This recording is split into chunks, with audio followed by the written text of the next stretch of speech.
What are some common mistakes to avoid during the NEBOSH NG1, IG1 open book exam? Avoiding common mistakes during the NEBOSH NG1, IG1 open book exam is crucial for success.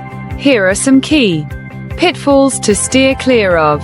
Common mistakes to avoid: neglecting the scenario, failing to refer back to the scenario while answering questions can lead to generic responses that do not demonstrate understanding.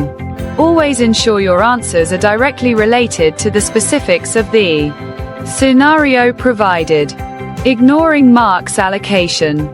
Not paying attention to how many marks each question is worth can result in inadequate responses.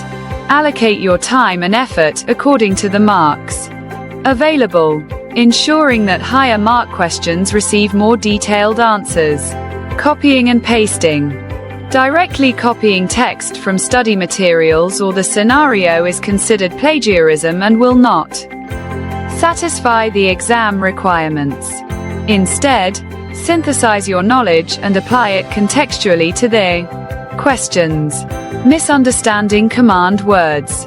Not recognizing the difference between command words like and quote, describe, and quote, outline, and quote, and quote, explain and quote, can lead to inappropriate responses. Tailor your answer length and detail based on these directives.